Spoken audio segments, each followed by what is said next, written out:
Good afternoon student. बहुत दिनों के बाद आपका ये क्लास प्रारंभ होने जा रहा है। आज का हिंदी क्लास में आप लोग का स्वागत है। आशा करता हूँ आप लोग पूरा पढ़ाई ही भूल गए होंगे। आज से अपना पढ़ाई स्टार्ट कर दीजिएगा। रोज़ आप लोग का ऑनलाइन क्लास जारी रहेगा।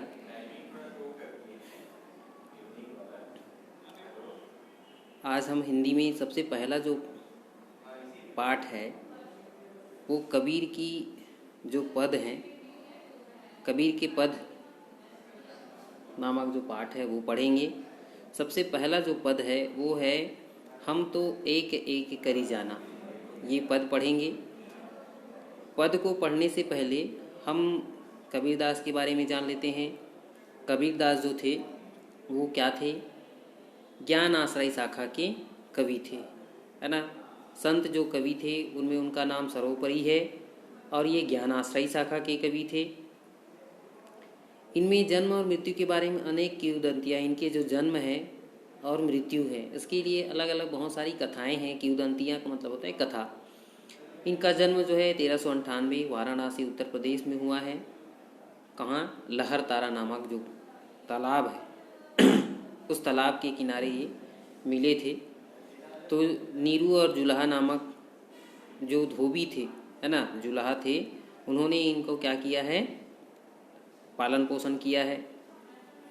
और पढ़ाई के बारे में क्या कह रहे हैं? मसी कागज छुइयो नहीं, कलम गही नहीं हाथ। अर्थात मैंने जो है कागज़ को छुआ नहीं है और कलम को भी हाथ नहीं लगाया है, ये इनका कहना है। इन्होंने देशाटन और सत्संग के से ज्ञान प्राप्त किया है। देशाटन मतलब होता है इधर से उधर घूमना, सत्संगों में सत्संग सुनना, इन सभी से इन्होंने अपना ज्ञान प्राप्त किया है।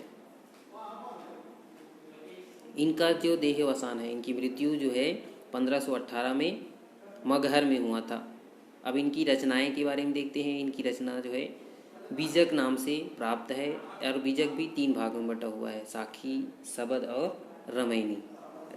कबीर के शिष्यों ने उनकी वाणियों को संग्रह किया है। साहित्यिक विशेषता, इनके जो रचनाएं हैं उन रचनाओं में हमने क्या क्या देखा है? जीवन और जगत के पारखी कबीरदास जी थे। वो भक्ति काल के निर्गुण धारा के ज्ञान आश्रय शाखा के प्रतिनिधि कवि हैं। इन पर नाथों, सिद्धों और सूफी संतों का प्रभाव रहा है। नाथ संप्रदाय की, सिद्ध संप्रदाय की और सूफी संप्रदाय की। सूफी कवि बोलने से सूफी का मतलब होता है अपना जो मुसलमान जो संत रहते हैं उनको सूफी संत कहा जाता है। वे कर्मकांड और वेद के विचार के विरोधी थे। कर्मकांड और वेद विचार के विरोधी थे, है ना। पूजा पाठ के विरोध करते थे। जाति भेद, वर्ण भेद, संप्रदाय भेद के स्थान पर प्रेम, सद्भावना और समानता का समर्थन करते थे। कबीर जो थे वो घुमक्कड़ थे, इसलिए इनकी भाषा में उत्तर भारत की अनेक बोलियों के शब्द पाए जाते हैं। वे अपनी बात को साफ और दो टूक शब्दों में प्रभावी ढंग से कह देने की हिमायती हैं।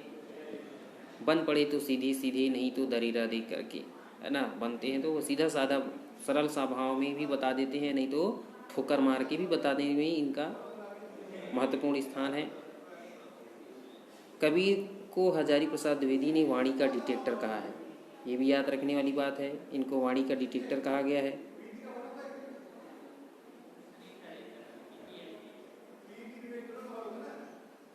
कबीर की भाषा साधुकड़ी है, जो राजस्थानी, खड़ी बोली, पंजाबी, अवधी, ब्रज भाषा का मिश्रित रूप है। ठीक है, तो ये हो गया इनकी भाषा। आ जाते हैं कविता की ओर। पहला जो कविता है इस प्रकार से है कि हम तो एक एक करी जाना, दोई कहे तिन्ही को, दो जग जिन नाहिन पहचाना।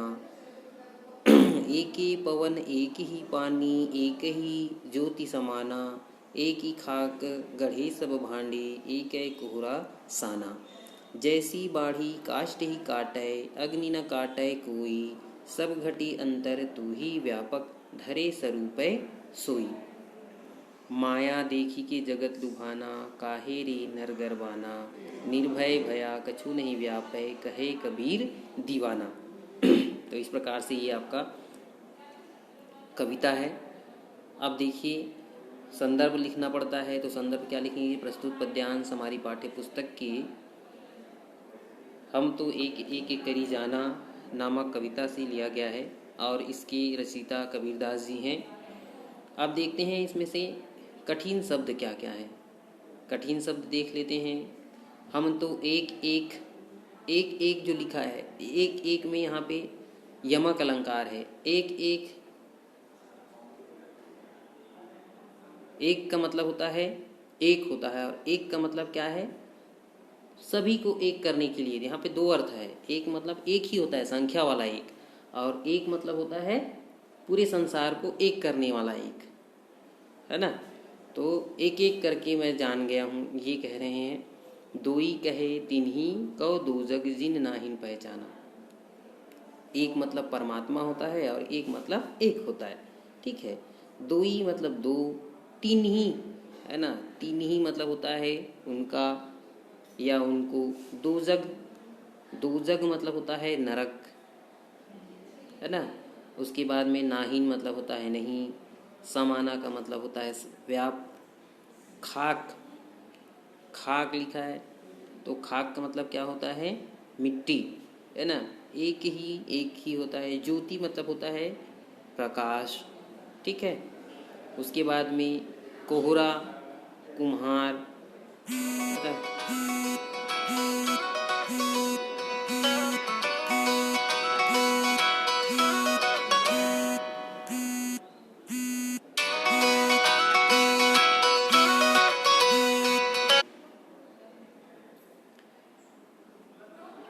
बाढ़ी मतलब होता है बढ़ाई, है ना। काष्ठ मतलब होता है लकड़ी।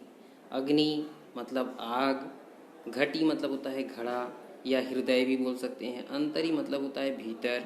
व्यापक मतलब होता है विस्तृत। धरय मतलब होता है रखना। स्वरूपय, स्वरूप। सोई मतलब वही। जगत संसार। माया मतलब होता है सांसारिक आकर्षण। लुभाना मतलब होता है मोहित। नर मतलब होता है मनुष्य। गर्भाना मतलब गर्व करना। निर्भय मतलब निडर। भया मतलब होता है हुआ। दीवाना मतलब होता है बैरागी, ठीक है। तो ये हो गया इनके कठिन शब्दों के अर्थ। अब आ जाते हैं संदर्भ। प्रस्तुत पद्यांश हमारे पाठ्य पुस्तक के ज्ञानाश्रय शाखा की कबीरदास द्वारा रचित रचना है। प्रसंग लिखेंगे। प्रस्तुत पद में कबीर ने जगत और ब्रह्मा दोनों को पृथक पृथक न मानते हुए एक ही परम तत्व अर्थात परमात्मा की सत्ता के अंतर्गत स्वीकार कर रहे हैं, ठीक है। अर्थात सभी को क्या कर रहे हैं? परमात्मा का अंश स्वीकार कर रहे हैं, सभी में परमात्मा का अंश मान रहे हैं। ये इस पद में बताया गया है ना। कहा भी गया है हम तो एक एक करके जान गए क्या, कि हर अंश में जो है परमात्मा का वास है। व्याख्या देखते हैं। कबीरदास जी कहते हैं कि हम तो उस एक परमात्मा को ही मानते हैं, है ना। एक एक हम हैं और एक परमात्मा है, अर्थात हम केवल एक परमात्मा को जानते हैं और इस संसार को दो अलग अलग तत्व के रूप में वही लोग मानते हैं जिनको वास्तविकता पता नहीं है ना। दो ही कहे तिन्हीं को दो जग जिन नाहिन पहचाना। इस संसार को स्वर्ग और नरक में अलग अलग बांटने वाले जो लोग हैं वो वही लोग हैं जो इस परमात्मा को नहीं मानते हैं, परम तत्व को नहीं मानते हैं, वो नहीं जानते हैं। उनके लिए संसार क्या है? नर्क के समान है। अज्ञानवश वे एक को दो मान बैठे हैं। पूरी सृष्टि में पवन एक है ना। यहाँ पे आगे लिखा है एक ही पवन। जो नहीं पहचाने हैं वही लोग इस संसार को दो बोल रहे हैं। पूरी पृथ्वी में एक ही पवन है, एक ही पानी है ना। और एक ही परमात्मा की ज्योति पूरे संसार में समाई हुई है। एक ही पवन, एक ही पानी, एक ही ज्योति समाना। पूरे संसार में एक ही ज्योति समाया हुआ है। कौन? उस परमात्मा की ज्योति संसार समाया हुआ है। एक ही खाक गढ़े सब भांडे एक कोहरा साना। एक ही खाक, एक ही मिट्टी। खाक मतलब क्या बताया? मिट्टी। एक ही मिट्टी के सभी गढ़े गए हैं, बनाए गए हैं, है ना। सभी भांड मतलब हृदय, मनुष्य को भांड का यहाँ पे आशा है, मनुष्य के हृदय के लिए कहा गया। मनुष्य को बनाया गया है, सभी जीवों के लिए कहा गया है। एक कोहरा साना, एक ही कुम्हार, कोहरा मतलब कुम्हार बताया था। एक ही कुम्हार के द्वारा सभी जो शरीर हैं, सभी जीव हैं, उन जीवों को बनाया गया है। और आगे लिखते हैं कि जैसे बाढ़ी काष्ठी काटे अग्नि न काटे कोई। जिस प्रकार से बढ़ाई जो होता है लकड़ी को तो काट सकता है, लेकिन उसके अंदर लकड़ी के अंदर में जो अग्नि समाया हुआ है उस अग्नि को नहीं काट सकता। उसी प्रकार हमारे अंदर जो परमात्मा है उस परमात्मा को कोई नहीं जला सकता, उसको कोई समाप्त नहीं कर सकता। सब घटी अंतर तू ही व्यापक धरे स्वरूप सोई। सभी की घट में, घट मतलब हृदय में आपका ही अर्थात परमात्मा का ही निवास है, भले उसके रूप क्या हैं, अलग अलग हैं। आगे कहते हैं कि हे मनुष्य, तुम इस माया रूपी संसार को देख करके क्षुब्ध हो गए हो, डूब गए हो उसमें। भला तुम इस और क्या कर रहे हो, इस झूठी माया का गर्व कर रहे हो। फिर कबीरदास जी कहते हैं कि मैं तो इस झूठे मोह माया से मुक्त हूँ, निर्भय हूँ, मुझे किसी प्रकार का कोई गर्व नहीं है, भय नहीं है, भय नहीं है। ठीक है, कबीरदास जी कहते हैं कि तुम क्या हो, माया रूप में देख कर के उसमें मोहित हो गए हो, है ना, संसार के माया जाल में फंसे हुए हो और गर्व कर रहे हो। मैं इस मोह माया से मुक्त हूँ और मुझे किसी प्रकार का भय नहीं है, कोई भय नहीं सताता है। तो इस प्रकार से ये उसका व्याख्या हो गया। अब आ जाते हैं विशेष। कबीरदास ने जो है तात्विक रूप से आत्मा और परमात्मा के बारे में बताया है।